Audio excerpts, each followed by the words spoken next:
We have a repeat winner at the Darbo tables, and that means a nervous Quark. Perhaps he's nervous because the guy gambling is another of Trek's more questionable make-up jobs, the last of which we saw in Season 2. Tangentially, that guy was winning at the Darbo tables too, so I suppose we should give a point for consistency, even if we have to take it away again for stereotyping a species.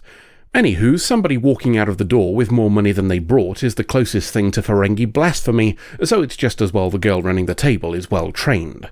She manages to coax him into one more game, and he inevitably loses the lot.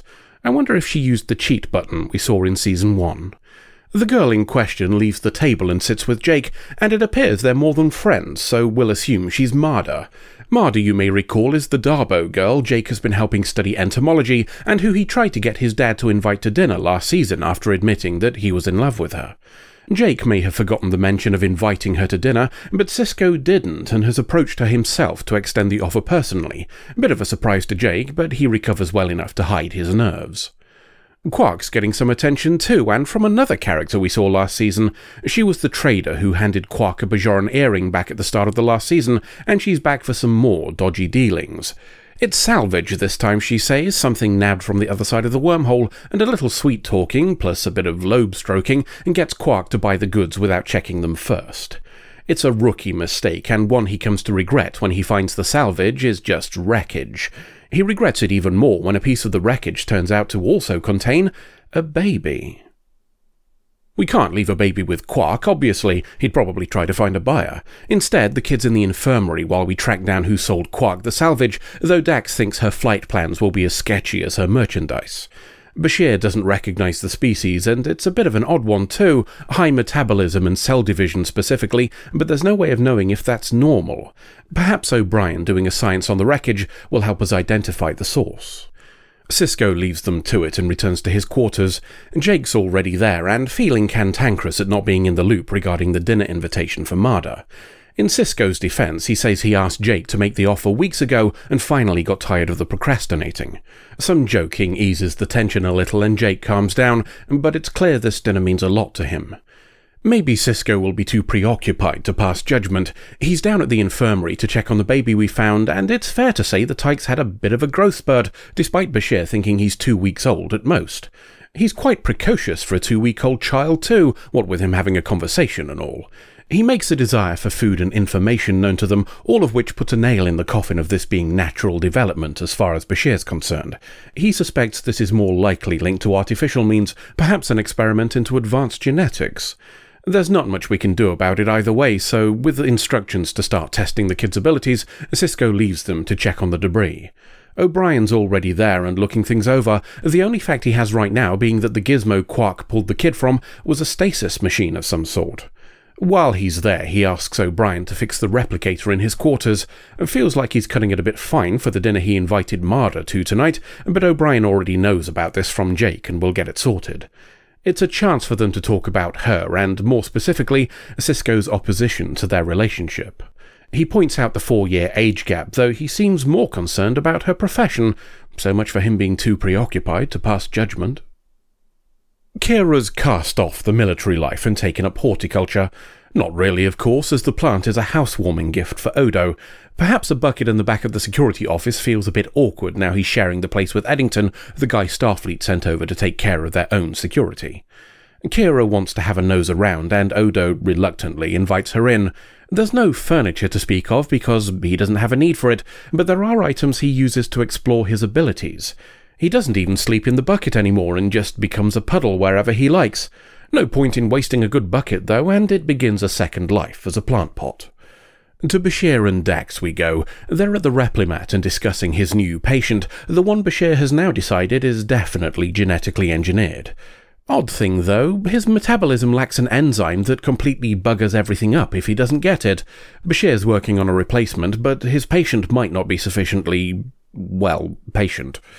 He's called back to the infirmary as the kid is escaping, and a plea to calm down isn't working. Odo's called and tells him to stop as well, with a similar lack of success. Odo turning into goop form and letting the kid dive right through him makes him stop, though, a fact that might be connected to the kid being Jem Hadar and recognizing Odo as a founder. Identifying the now former kid as a Jem'Hadar changes things for Starfleet, and Sisko says they want him transferred to another base to be handled by specialists. That's all a bit too close to home for Odo, and he objects. He's not alone either, and Bashir adds his voice. Kira's of the opposing viewpoint, and Dak seems to agree, but Odo tells them we might be able to learn more ourselves. Well, more specifically, he might be able to learn more. The Jem'Hadar's willingness to obey Odo may make him far better equipped to handle any initial questioning. Odo feeling partly responsible for what's been done to the kid by his people plays a part too, and Sisko agrees to try and buy him some time by delaying Starfleet. He can't do any worse than Bashir. The Jem'Hadar is currently in a holding cell and bouncing off the force field. And to be fair, that's partly because the missing enzyme Bashir mentioned is causing physical symptoms, though the Jem'Hadar won't let him help. Odo's arrival calms him down enough to let Bashir take a proper look and see if he can science up the enzyme himself. It's a good start, so Odo tries talking to the Jem'Hadar. It's not a resounding success, and we learn all he wants right now is to fight, and he doesn't understand why. Attempts to convince him that there's more to life don't quite get the response Odo was looking for, but at least the Jem'Hadar's listening, so I'd say we call that a win. It's the evening, and that means dinner with Marder.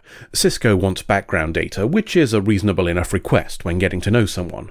Like a lot of Bajoran kids, Marder's parents got murderized during the occupation, and she was raised by neighbours.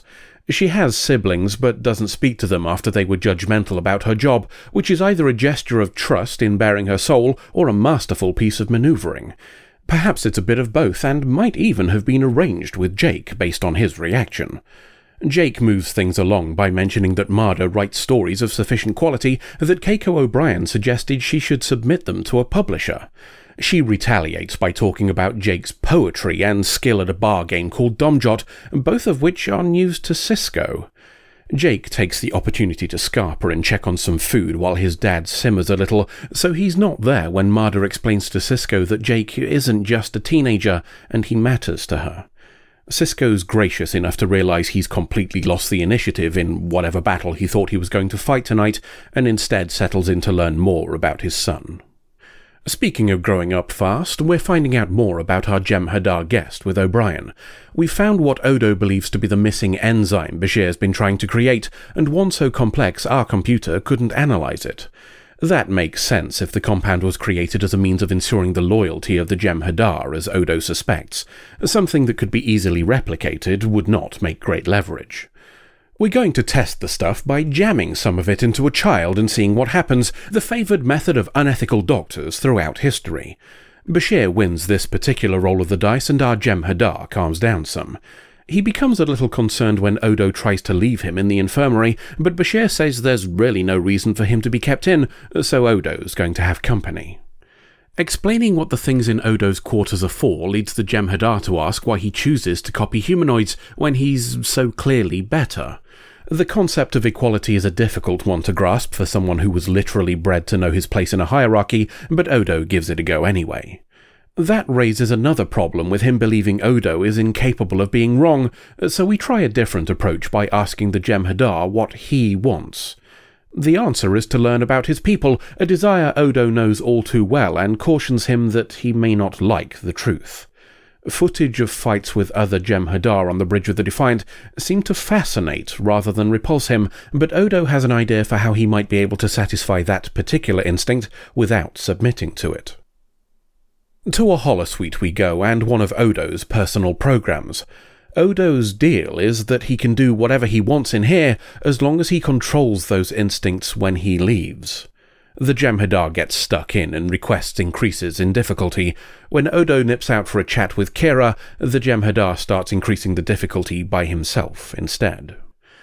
Kira's concerned that Odo is losing objectivity, trying to find things in the Jem'Hadar that may not be there. Odo responds that he's just giving him a chance to be more than his creators intended.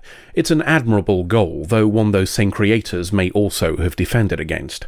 Indeed, such defense might not even be necessary when the instincts are strong enough, and Odo terminating the program when he returns leaves the Jem'Hadar frustrated by the end of combat. Perhaps the holosuite has done more harm than good. The Jem'Hadar is watching people as he and Odo return to his quarters, and says he could kill any of them if he chose to. A call from Cisco interrupts Odo trying to reason with him, and he has somebody else escort the Jem'Hadar back to his room. Bad news, I'm afraid. Starfleet aren't buying Cisco's excuses for needing more time, and a ship will be here in a few hours to take the Jem'Hadar away. Nobody likes this, especially the Jem'Hadar himself, who was also in the room and cloaked. He's picked up a weapon from somewhere too, presumably the escort. The Jem'Hadar has a different plan, and take a mega shuttle and go back to the Gamma Quadrant. He also wants to take Odo, saying he doesn't belong here either. Odo agrees to defuse matters, and they make their way to a ship. Odo tries to reason with him again on the way by saying they could go somewhere else, a place without Starfleet or the Dominion. The offer is declined. He wants to be with the other Jem'Hadar. It's who he is, what he is. No amount of contamination from these humanoids can change his mind like they've done to Odo. Cisco and some guards are waiting at the dock, but there's really no point. Odo says he'll come back after the Jem'Hadar is where he wants to go, and trying to prevent it would likely result in killing him anyway, so there's nothing to be gained. Cisco concedes and they leave, and no amount of arguing will convince the Jem'Hadar that what just happened was the result of compassion rather than fear. Our guest has gone and things are back to normal. That includes Jake and Marder being a couple, Cisco admitting to O'Brien that things at dinner didn't go quite how he planned. What he got instead was an unexpected insight into the man his boy is becoming. Not all development is so unpredictable, though, and Odo admits to Kira that she was right about the Jem'Hadar, so we'll leave them to discuss nature versus nurture until the next adventure. Our first proper look, then, at the Dominion's feared shock troops and an exploration of their engineered nature and instincts. It tells us much about the founders, too, their dispassionate approach to creating whatever they need, the breeding of a slave race. Worse, in fact, the breeding of a happy slave race, a sentient being that not only accepts their place, but embraces it, conditioned to draw pleasure from what they were made to do. What kind of monsters would do such a thing? We can certainly consider these founders to be the bad guys now, can't we? It's also our first introduction to the compound that we'll come to know as Ketracel White.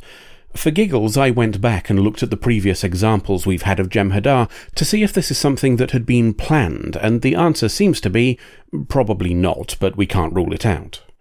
The Jem'Hadar that we see in the finale of Season 2 have a dispenser tube in the same place, but it's opaque black.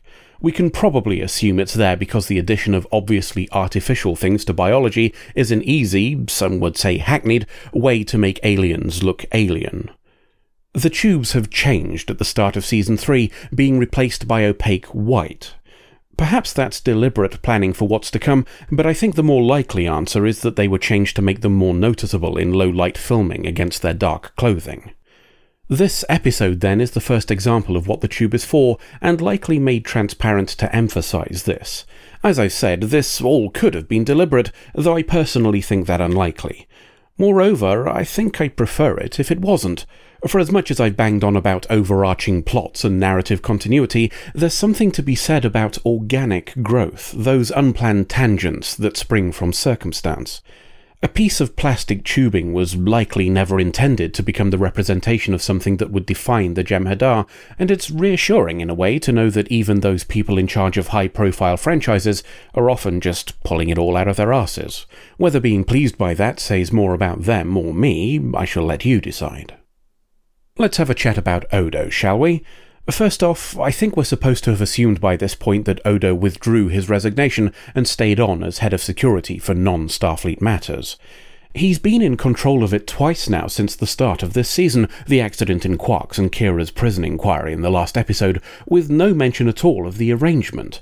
It's an odd oversight that no discussion was had about it, especially given what we found out about him on the second part of the season premiere. That said, I didn't even notice myself until this episode, so maybe the writers just forgot about Eddington existing like I did. The rest of the cast letting Odo slide back into the position without making a fuss feels right, but he himself not making it explicit seems kind of off for the character.